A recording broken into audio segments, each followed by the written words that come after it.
Hello and welcome to The Conversation Weekly. This week, we're hearing from two scientists who are trying to solve the mystery of how consciousness works in our brains. The relationships between different areas of the brain tell us how conscious somebody is. Here we really focus on treatments that will directly act on consciousness and try to increase its level. And the story of how artificial intelligence and its human helpers completed Beethoven's unfinished 10th Symphony. The machine has to learn from a lot of data, and that was challenging because Beethoven had only 9 symphonies. I'm Dan Marino in San Francisco. And I'm Gemma Ware in London. You're listening to The Conversation Weekly, the world explained by experts.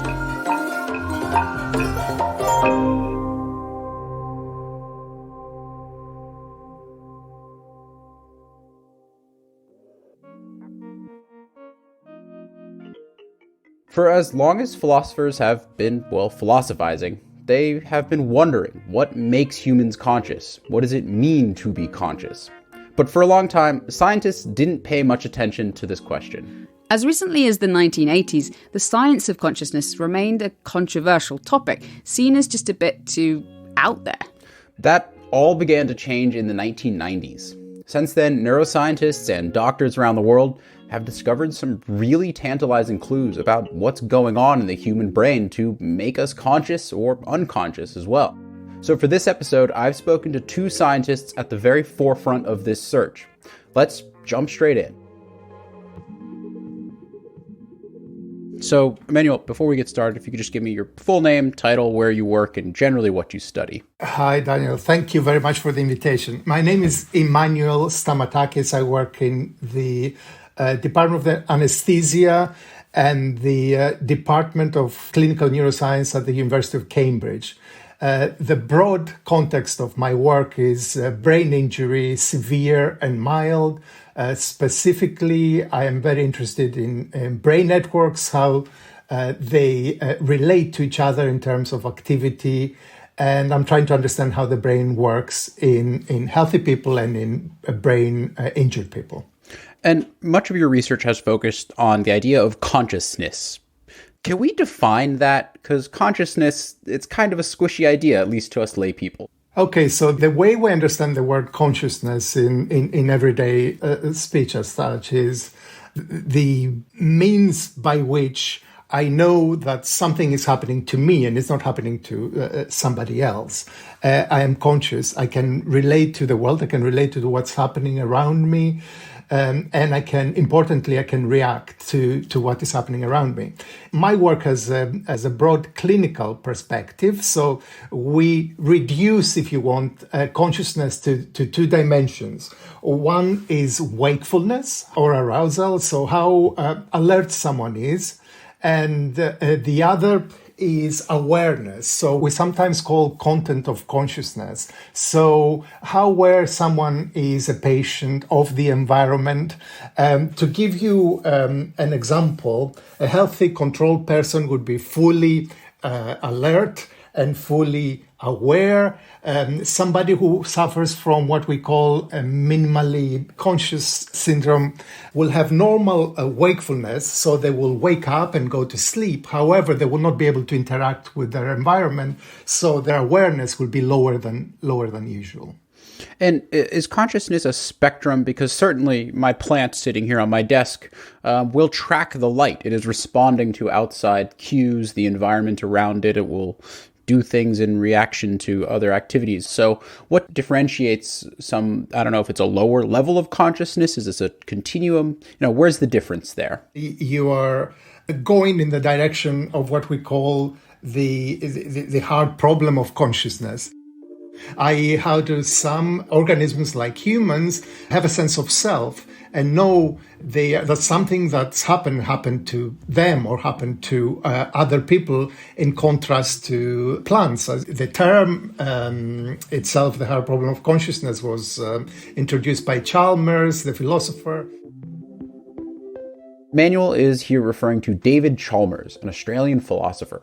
He brought the mind-body problem, what he calls the hard problem of consciousness, back into the realm of mainstream research and debate when he gave a talk on this in the mid-1990s. And basically is saying, it's a little pessimistic and saying that it's very difficult to understand how you go from matter, from oxygen going around in your brain and making it activated or deactivated, all these chemical processes, to the understanding that what is happening here is me having a discussion with you. And I'm aware of the questions you're asking and I'm responding to them. And I know what I'm contributing and what you're contributing. There is a spectrum in all that. We define it in terms of disease in the last 100 years or so, but the definition is extending a little bit. So in terms of human patients, the lower form of consciousness would be somebody who's in what we used to call vegetative state, but the term is now unresponsive wakefulness syndrome. So somebody who cannot communicate at all. Then we have minimally conscious people. Then we have people who receive anesthetic drugs daily for an operation they have to have in hospitals. Then we have people who are sedated mildly because they're hyperexcited about something or they're upset. So we bring their conscious level down. We numb them a little bit to not experience so much. Then we have people who communicate without any drugs, any anesthetic drugs, any sedatives on a daily-to-day basis. Now, in the last 10 years or so, we started extending in a different direction where we say that there are stimulants who will increase your consciousness. There are psychedelic drugs who will, I hesitate saying this, but will increase your consciousness even more. We know that you're not exactly hyper-conscious. You can't hyper-perform when you take an LSD because there are all kinds of hallucinations you have. So we're still to explain details in there, but that is a continuum that is discussed quite often in contemporary literature. So where did this start? Where was this first kind of research into these, to understand consciousness? Philosophically, from hundreds and thousands of years, people are trying to, from the ancient Greek philosophers to more contemporary philosophers, trying to define what is consciousness, what does it mean. More recently, we tried to measure it, to capture it in terms of numbers. The MRI machine, used as a tool in the last 20 years, has kind of revolutionized this field of research. So look into the brain, look at how the brain activates or deactivates, and the same with EEG, actually, electroencephalography, how the brain activates or deactivates, and trying to deduce initially this idea that there is an area in the brain that is responsible for consciousness, but as we learn more, is how the relationships between different areas of the brain that tell us how conscious somebody is. And here comes complexity as an important aspect of this. So how complex are these interactions between different parts of the brain? Someone in Milan called Marcello Massimini was the first person in the last 10 years that reintroduced this idea and simplified it and said, the way maybe we can look at brain signals in the same way that we compress files in a computer. So if a file in a computer contains a lot of repetitive information, when you zip it, it becomes really, really small. If it contains a lot of variation, i.e. the information is complex, then when you zip it, it doesn't reduce too much in size. So that's exactly the algorithm they start using in brain patterns from patients who are minimally conscious or patients who are in a coma, and trying to quantify the compressibility of their brain signals, and found out that they were very easily compressed. They were reduced to very little, to a very small file, if you want, while healthy awake people didn't compress as much because their brain waves were more complex. When we try to measure consciousness in the brain, in the scale that I've just described, all the way down from patients in a coma, we saw that complexity in the brain, in brain signals, it's almost non-existent. And then increasingly, as we go to anesthesia, sedation, it increases a little bit. Healthy awake people, it increases even more. When you go all the way up to psychedelic drugs like LSD, it's the highest we have seen, we have measured. So this is in terms of complexity, which sometimes equates with consciousness. So basically what you're saying is that when someone's unconscious or minimally conscious, there's less communication and information being sent between different parts of the brain than if someone's fully conscious. So Emmanuel, in a piece you recently wrote for The Conversation, you explained something called the default mode network, and that this has given scientists some important clues about how consciousness works. Can you explain that? Absolutely. So when we say a network, we mean 3, 4, 5 parts of the brain that go up and down in activity together. So in the assumption is, and the inference is, that they do something together. If they co-activate, they must do something together. So there were these 5, 6 sets of areas, predominantly in the middle part of the brain, that seemed to co-activate in between tasks. When people that went into the scanner to do a task stopped doing the task. So in other words, when the task became more unconstrained and people perhaps started thinking about what they're going to do when they finish the task, or what they're going to eat after they've gone home, or what's the shopping going to be. So that's how the term default mode network appeared. So the idea was that you have a set of brain areas that are active when you don't try to understand what's happening around you, and you're thinking, you're ruminating.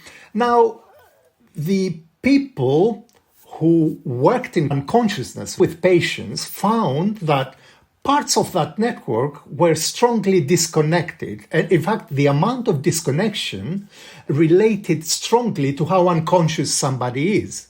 So if the front and the back parts of the default mode network were very, very disconnected, then somebody was unconscious completely. If they were mildly connected, somebody was in minimally conscious state.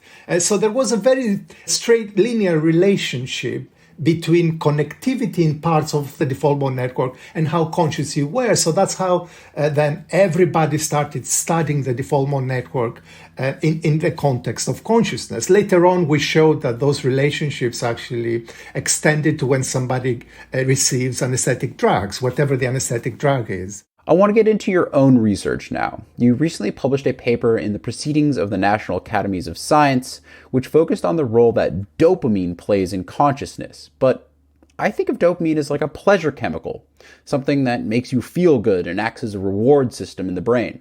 So how did you get into studying dopamine's role in consciousness? Yeah. So this was, I'd like to say, a set of happy coincidence, this work. First of all, because I don't work with chemical substances in the brain, but my focus is how different parts of the brain activate and co-activate. One piece of research that I did trying to see how the default mode network changes behavior with anesthesia about 10 years ago produced a result in a part of the brain that's called the brainstem, which is basically the connection between your spinal cord and your brain. In this brainstem, we have area like the ventral tegmental area. Now, these are very, very tiny areas that produce most of the dopamine that is available in the brain, that is used in the brain. So you were looking at how this ventral tegmental area, the VTA, activates at the same time or in sync with other areas of the brain? Exactly. And we didn't have any hypothesis at this stage. We considered the entire brain. And we didn't just try the VTA. We tried a whole set of areas. We looked at serotonin. We looked at noradrenaline. The thing that we found that had a massive effect was dopamine from the ventral tegmental area, this tiny, tiny area. When we gave somebody an anesthetic drug, the VTA disconnected from the rest of the brain. They don't co-activate. They don't go up and down in activity together. When we withdrew the anesthetic drug, this connection was reestablished. And also, in people with disorders of consciousness, the more unconscious somebody was, the more disconnected their VTA was from the rest of the brain. Okay, so dopamine in this VTA area, they are somehow connected to consciousness. So what does that mean? Basically, with this group of patients, there was almost total darkness in terms of what drug to use. We now have a possible mechanism. So what we can try is give these people dopaminergic drugs or start even clinical trials with dopaminergic drugs and see whether they help or not. just to note, the dopaminergic drugs Emmanuel is talking about here are any drugs that either mimic dopamine or interact with the dopamine system in some way in the brain. So we need to pursue it and see whether we can ultimately bring people to a degree out of their coma or out of the ability to communicate or and so on and so forth. Emmanuel, so earlier you mentioned that people who are on LSD have an increased level of consciousness, at least by some measures. Is there any research going on to look at the possibility of LSD or other psychedelic drugs as potential ways to treat disorders of consciousness or help get people out of comas or anything like that? Our motivation into understanding how complexity in the brain changes after people have taken LSD was purely motivated by trying to understand what complexity in the brain means. There is an implication that perhaps if complexity increases so much with LSD, you can try and use it to wake up people who are unconscious. It's really, really early to make a statement like that. I think I need to emphasize that we're not suggesting at this stage that we can give people who are unconscious LSD and wake them up. That's research at its very, very, very, very early stage. Emmanuel, thank you so much. It's been an absolute pleasure. Thank you. Thank you very much for inviting me, Daniel. Thank you. So just to repeat one last time, we are, of course, not advocating that you dose someone in a coma with LSD. No, definitely more research is needed before anyone tries that. It's interesting to think about consciousness as a continuum, though, with a coma on one end and then people on psychedelic drugs at the other. So it makes sense that you'll want to figure out ways to move people around on that continuum. And there are early studies underway that are looking to do just that. I called up a doctor who's studying how drugs, specifically dopamine, influence consciousness. The hope is that it can help people with disorders of consciousness recover faster or better.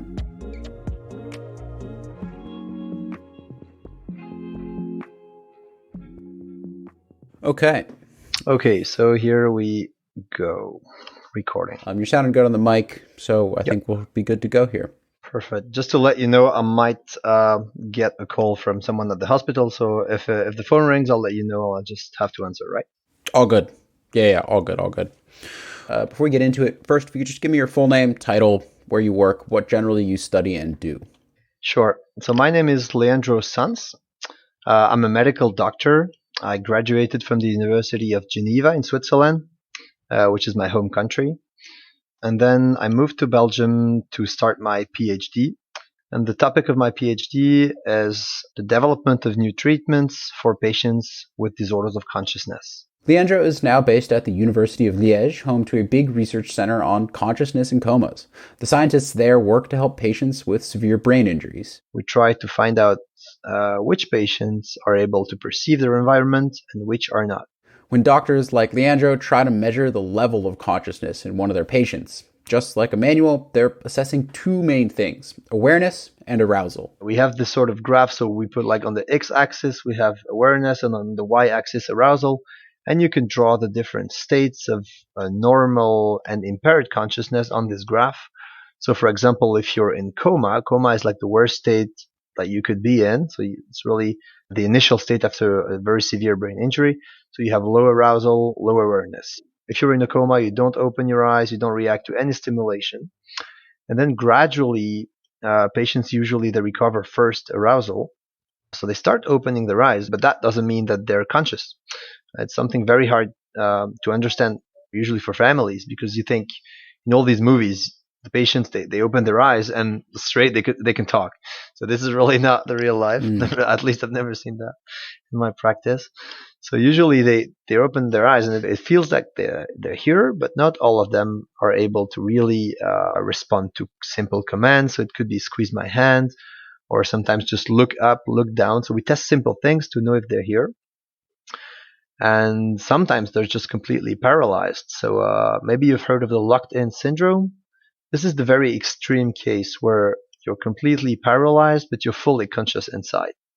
It's due to some lesions in the motor system only, but the cortex, the cerebral essence of consciousness, is still fully preserved. So you're able to understand, to think, to hear, but you cannot move any muscle. So some of these patients, they're only able to move their eyes, and then we start a communication code with the eyes. So someone comes into your clinic with either in a coma or in some sort of one of these disordered states of consciousness. So what are the kinds of interventions that you even think about? Sure. The first thing that is very important to understand is that there is currently no guideline about treating this patient, and there is no uniformly accepted treatment or therapy that has proven, let's say, universal efficiency. Most of these therapies, they're still experimental, which mean that there is an urge to find an efficient treatment. So it's a very active field, because if we find a treatment that even has like a slight improvement in all the patients, that would be a huge step forward for the treatment of these patients. So the outcome is a positive change of diagnosis. So if you transition from unresponsive to minimally conscious, this is considered as recovery of consciousness. But here we really focus on treatments that will directly act on consciousness and try to increase its level. So, for example, here in Belgium, in Liège, we are specialized in pharmacologic clinical trials. So we can include patients in trials where they will receive either an active drug or sometimes a placebo if it's a double-blind controlled trial. And we see if this drug has an effect on the recovery. And the second axis we're focusing on is the electromagnetic brain stimulation, mostly a non-invasive brain stimulation, which is basically applying either electrical or magnetic current or field on the head of the patient and having modeling of the current to stimulate certain inner regions through the skull. Right? And so this is the two fields of expertise here in Liège. And of course, we collaborate with other centers that are specialized in, for example, regenerative therapies, which we don't do here at all, mechanical therapies using ultrasound as well, and sensory therapies for now are mainly based on music therapy, auditory therapies. Okay, so let's jump into your research. How do you know what drugs to try on someone? You said you guys are in early randomized clinical trials. You're testing these drugs. What are you looking at? Yeah, it's a long process, and you could always building on the work of previous people. We are, what's the saying? We are sitting on the shoulders of giants. And there has been evidence that the dopamine network is disrupted when the brain is injured. And so based on this, there were initial thoughts about trying dopamine agonists, so drugs binding to dopamine receptors, to treat people with severe brain injury. When you're talking about dopamine agonists, basically the metaphor I've had spinning around in my mind was like a shock to the dopamine system, similar to the way you'd shock a stopped heart with an electrical pulse. The dopamine system is disrupted and you give it a big dose or something and it kicks back into normal gear. Is that sort of what we're doing here? So that was the initial idea, and then it's all about dosage. The brain is really something fragile, and so it needs to have some stability. And so what you said, meaning giving a big dose of dopamine once, we found out that it was not so effective because maybe the brain didn't need so much dopamine at one time, and it may need a more stable infusion of like low-level dopamine. It's all very experimental.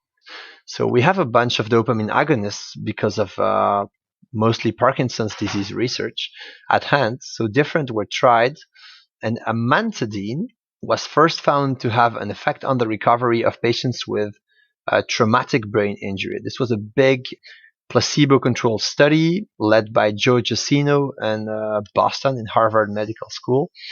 To come directly to my research, we came to apomorphine, which is the molecule that we're now testing in our clinical trial, because it has some similarity with amantadine. It's also a dopamine agonist, but it has aspects that are quite different from amantadine. One is that you can give it in a subcutaneous infusion under the patient's skin. So we treat the patient during a month, 12 hours a day with a slow continuous infusion of apomorphine. Okay, so you've chosen the drug apomorphine, which is already used to treat Parkinson's. So what does your study actually look like? What are you doing? So we have started with the pilot study when we enrolled 6 patients, and we decided to have it open label. So open label means that everyone knows that the patients are receiving the drug. Nobody is receiving a placebo. This is clear. The families know that they're getting the drug. You know that we're getting the drug. And so the idea was also to get some preliminary results on the efficiency. But it's always to take with a lot of caution, because an open label has no control group, right? And we find that the patients who got apomorphine had a quite better course of recovery. But of course, to prove that the effect is only linked to the drug, you need a very robust design provided to you by the randomized controlled trial. So given the very promising results from the pilot study, we have now started the next phase, which is the randomized controlled trial. We aim to include 48 patients in the study. So 24 in the control group and 24 in the active apomorphine. So if we see that we need more patients, this may still be adapted. The aim here is to go multi-center. So we are in contact with different centers in Europe. Who are these patients? Are they coming in comas from car accidents? So the causes for brain injury are, I think the leading cause is traumatic brain injury. So indeed car accidents, it could be different types of accidents. And then we have stroke and brain hemorrhage, as well as cardiac arrest. And so what we do, we see them when they get in the rehab center. So usually they are around 1 to 2 months after the brain injury, because first they are in the intensive care for usually a few weeks. So you've moved on from that initial pilot with 6 patients to the bigger randomized control trial that you're in the middle of. I know it's early, but what have you seen so far? What we have observed in terms of recovery, it depends on each patient, and they have very different profiles. But we feel that we have sort of 2 different responding profiles. Some patients, we feel that from the moment you put the drug on, you really see a difference and they start to be more active, more agitated also. It's not only positive things. It's positive to see people more active and more agitated, but sometimes they also have side effects such as nausea, vomiting. So this is one type of profile. And these patients then, when you stop the treatment, they can either keep getting better, or some patients, when you stop the treatment right away, you feel that immediately they stop responding, and you feel the effect was really like dose dependent, right?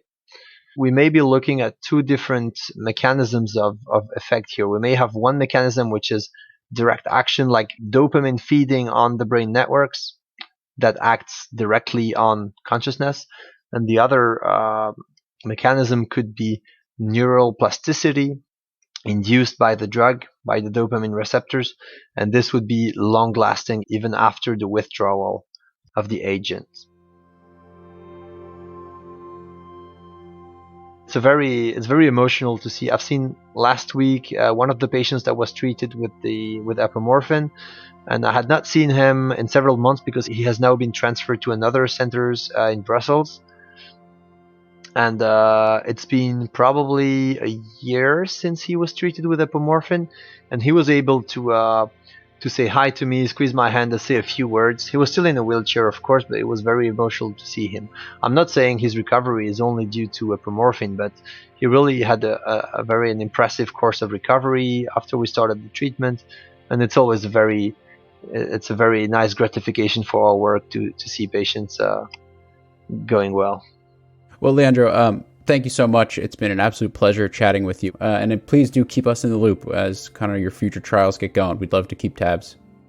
Sure. I'd be happy to do that. Yeah. Thanks a lot for having me. It was a pleasure as well.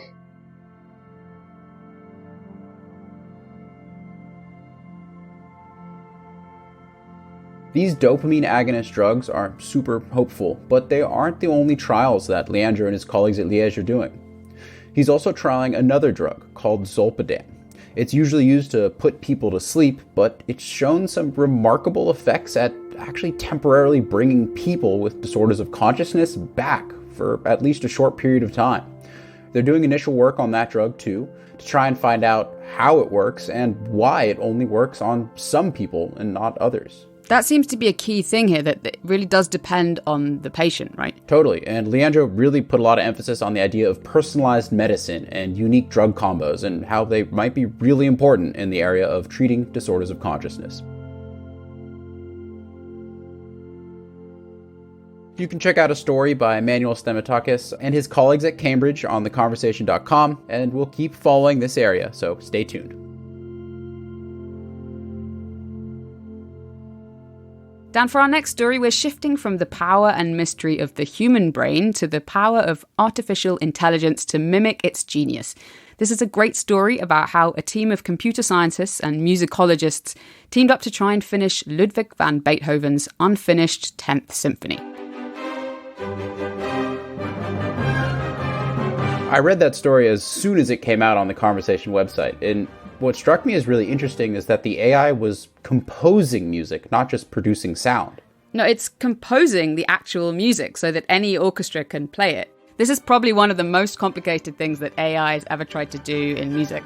And the world premiere of the piece is happening in the German city of Bonn, Beethoven's birthplace. So to find out more, I spoke to the researcher who led the AI side of the project.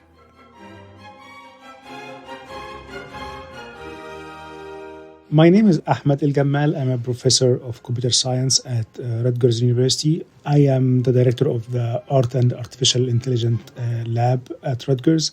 I have been working on AI for the last 25 years since my undergrad. Okay.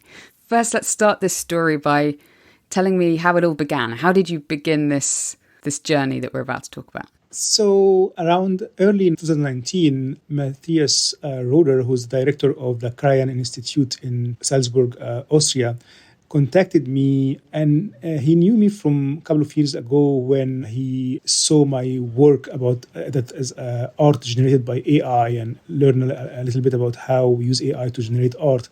So he contacted me and asked me a straight question, can you complete Beethoven's 10th Symphony? And that was the beginning of an amazing journey.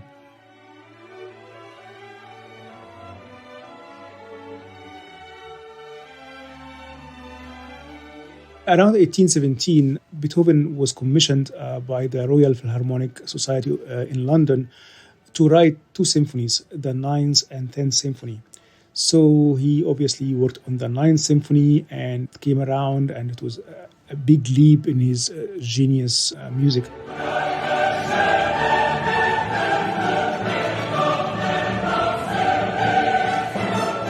It has a chorale fourth movement. It's the first time that a composer have a chorale in a symphony, and it's one of the most iconic music pieces. And definitely it's a tremendous leap in Beethoven genius.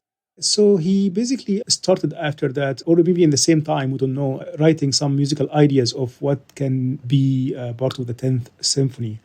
Some parts are more complete than others, so there was about 250 bars of music used by Barry Cooper, a musicologist, earlier in 1988 to complete a first movement of that symphony. But beyond that first movement, the sketches that's left are very, very sparse. It's more like some motifs and some few bars of music here and there. That's basically all what we have. And really the task was really what AI can do with this. We know in the past that composers have completed other previous composer works, and that involved a lot of interpretation from you as a composer, and also a lot of guessing and a lot of your own subjective decisions. So the question now in the 21st century with advances of AI, what AI can do for this kind of completing unfinished works, especially if there is no much left other than few ideas, a few primitive ideas, and that's a challenging part. Okay, so you had these scraps of little phrases, perhaps some notes that were left when Beethoven died. Tell us who else was involved. Yeah, I was fortunate to work with a very amazing team. So we have composer Walter Werzowa, who's an Austrian composer, and that was basically he goes beyond composing music in this project to composing the interaction between the AI and the music experts. And we also had Dr. Mark Gotham from the time he was in Cornell. He is a computational music expert, and he's responsible for really taking the sketches and all Beethoven music and transcribe them in a way that can be dealt with AI. And in the team also we have Dr. Robert Levine from Harvard University, who has experience on completing some of the 18th century's work by Mozart and Bach before. So he was kind of our sanity checker to make sure that we are on track musically. Okay, so you were in charge of the AI side of it. Once you guys all got together in a room, how did you then decide what you needed to do with the AI and what you needed to build to make the machine side of the project work? Yeah, back in June 2019, the team met for the first time in person. That was in Harvard University, in one of the rooms in the music library there. We have a piano in the room. We have all these stacks of sketches of Beethoven in the room. And that was the first kind of meeting where we had to face the challenge, understand what AI can do. And myself and the AI team wanted to understand what Beethoven left behind, and in general, how composer work to write a symphony, how they approach something like that, like step by step. Very useful to understand what Beethoven has to go through from taking these sketches to complete a symphony, and then how can you build an AI that really can fill in all these tasks. Okay, so you had to build separate programs. Tell me, how does it work in AI terms? So the AI has to do several tasks. The first task is how to take a theme or even a motif, which can be one bar of music or even longer, few bars of music, and continue that. Continue that in, obviously, as Beethoven would have continued it, possibly. And then not only that, continue that also in a specific musical form. For example, if you want to continue that as a scherzo in music or as a fugue or as a trio, all these are music terms. If you are a classical music listener, you will be familiar with that. And then how can you take that and also harmonize it, add harmonization to it? It's like two-hand piano playing, left and right hands with harmonies. And then once you have segments of music, you have to bridge them. Like, I mean, if you listen to a symphony, you can see a main theme and then transition to another theme. How Beethoven did this transition. And then once you have a full composition for a movement, how Beethoven would orchestrate that, like which instrument will play what note when, and which instruments play together and when also to do what effects. All these things are there in actual Beethoven music. The question, can the AI learn that? Can the AI learn all these tasks? Music, fortunately, is very mathematical and very structured. And there must be some statistical pattern in the music notes that really tell us about how Beethoven did that. So all these tasks need to be modeled and learned. We have to tell the AI, here is an example of a motif, and this is how Beethoven have completed or developed it to a more sophisticated music. So the AI really has to learn that. And was it one AI, or were there multiple bits of AI, one program? Explain how that worked. Multiple programs, one for developing a theme, one for bridging, a third one to harmonize the music, and one for orchestration. And each of these ones also had to work with different data sets, different corpuses of music. And when you think about it, it's very similar to how composer learn how to compose. You learn each of these things and listen to many examples of them and how Mozart did it, how Haydn did it, how Beethoven did it. So they learn the structure and learn the examples, and this is how AI do it as well. Okay, and you had a performance in Bonn, didn't you, where you played it to some people? So back in November 2019, and that was actually in Beethoven House Museum. That's the actual birthplace of Beethoven. And that was amazing because that's a place where you can see all where he was born and his instruments. So it's really an amazing experience. And the task there was to test, can people tell where Beethoven's sketch ends and the AI extrapolation starts? So we had a piano in the room. Bob Levin started playing the piano and people listening to it. And also tried to tell us, what do you think about the music? And a few days later, we have the same experience, but this time we have a string quartet playing one piece.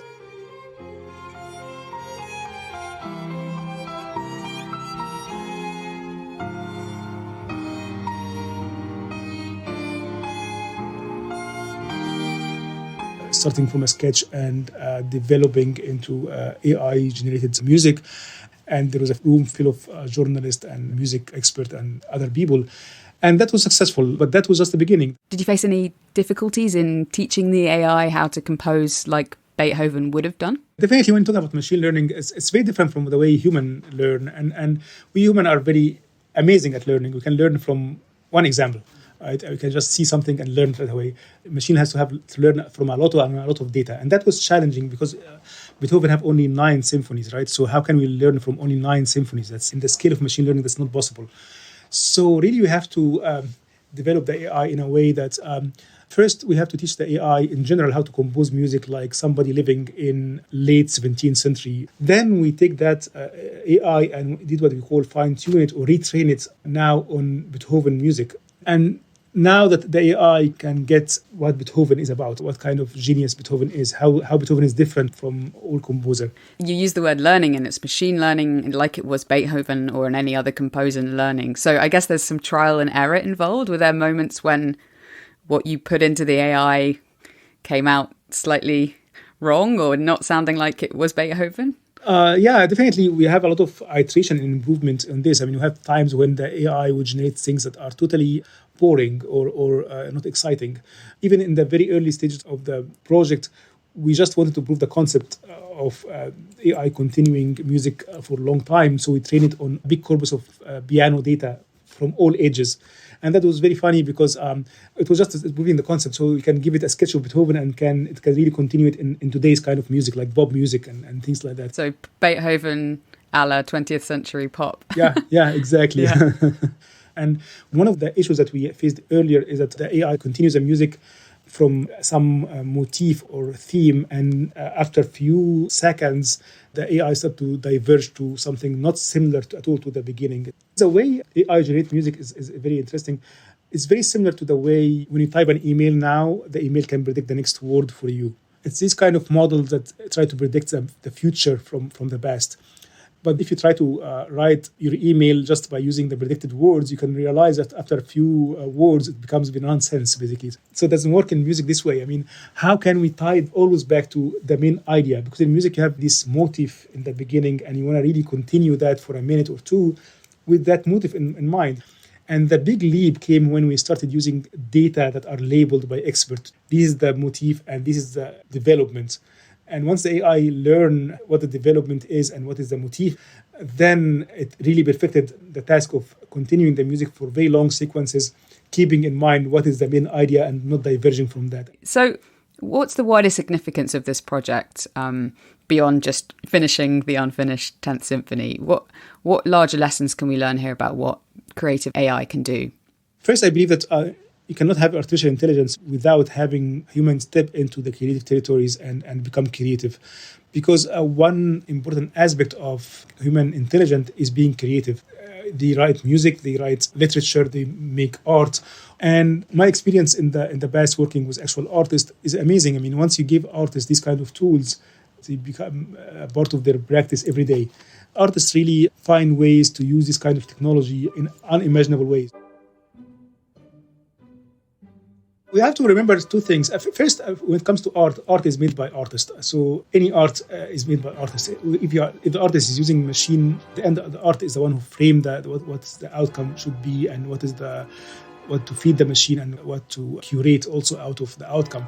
But also something we always forget, that even the machine is an act of creative human intelligence, because whoever developed the AI is human, and the AI itself is the ultimate creative product of humans, right? I mean, we try to make the machine creative as us or intelligent as us, and that's an act of human creativity.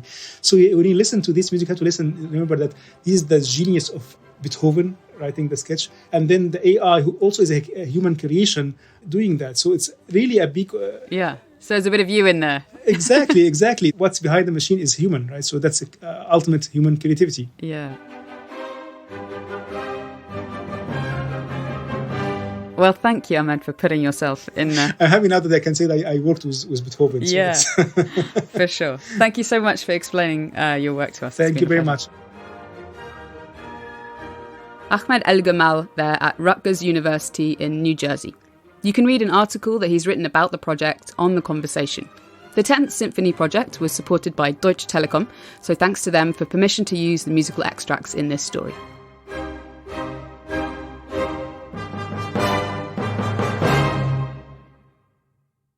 To end this episode, we've got some recommended reading from Holly Squire, Arts and Culture Editor at The Conversation in the UK. Hi, I'm Holly Squire. I'm an arts editor for The Conversation based in Brighton in the UK. The first story I've chosen for this week is by Emily Zobel-Marshall from Leeds Beckett University, and it marks the start of Black History Month. It tells the long, overlooked story of the black slavery abolitionists who travelled to towns and cities in the UK, lecturing and staging anti-slavery performances, and how many of them would go on to become minor celebrities with audiences enthralled by their tales of escape from plantations in the US. I found that one of the most fascinating stories was that of Henry Box Brown, who was born a slave in Richmond, Virginia in 1816. So Brown's ingenious escape involved him paying for a custom-made box to be built that he could squeeze inside, and then he posted himself from Virginia in the south to Philadelphia in the free north. From there, Brown left for the UK and then toured the country performing his escape and reading from Uncle Tom's Cabin. The second story that I've chosen for this week celebrates Dolly Parton's Coat of Many Colours album, which has just turned 50, and it explains why it has become such an LGBT anthem. James Barker from Newcastle University looks at how Dolly has supported her LGBT fans and offers readers a deeper insight of her well-known lyrics. It was also just a really fun piece to work on, and I haven't been able to stop singing Dolly Parton songs since. That's all from me. Happy reading! Holly Squire there in Brighton. That's it for this week. Thanks to all the academics who've spoken to us for this episode, and thank you to the Conversation editors, Miriam Frankel, Megan Clement, Nick Lair, and Stephen Kahn, and to Alice Mason for our social media promotion. You can find us on Twitter at TC_audio, on Instagram at theconversation.com, or email us, podcast@theconversation.com. And don't forget, you can sign up for our free daily email. Just click the link in the show notes. If you're enjoying the show, please leave a rating or review wherever podcast apps allow you to. And tell your family, tell your friends, if you enjoyed it, of course. The Conversation Weekly is co-produced by Mend Marawani and me, Gemma Ware, with sound design by Eloise Stevens. Our theme music is by Nita Sol. And I'm Dan Reno. Thanks so much, as always, for listening.